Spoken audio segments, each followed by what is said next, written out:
بسم اللہ الرحمن الرحیم.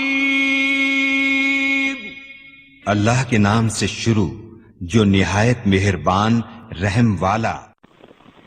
پیام لے کے جو آئے صبح مدینے سے مریض عشق کی لائی دوا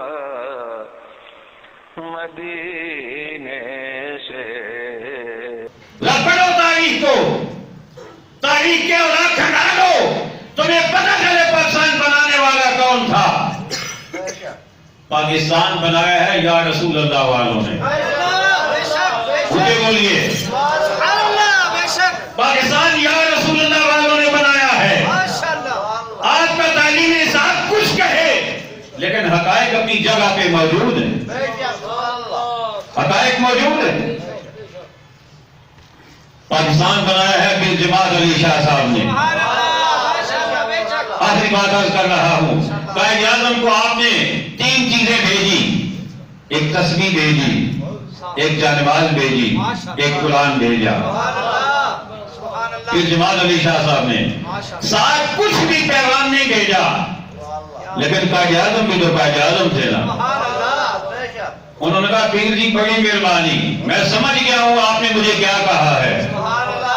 آپ نے مجھے کہا یہ ہے کہ پاکستان بناؤ اور بنانے کے بعد دستور قرآن کو رکھنا. میں سمجھ گیا ہوں. اور مسلح آپ نے اس لیے بھیجا ہے کہ تم رب کے آگے نہیں جھکو گے تو تمہاری کون مانے گا، تمہاری کون سنے گا. اور تسبیح آپ نے اس لیے بھیجی ہے کہ رسول اللہ کا درود نہیں پڑھو گے تو تمہارا کام نہیں بنے گا.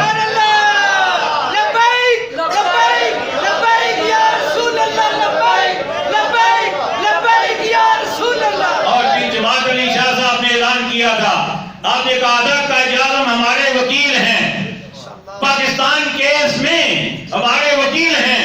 اگر کسی وجہ سے قائد اعظم پیچھے ہٹ بھی گئے تو ہم نہیں ہٹیں گے. یہ ہمارے بزرگوں کا کردار ہے. شہنشاہ مدینہ الصلاۃ والسلام. شہنشاہ مدینہ الصلاۃ والسلام.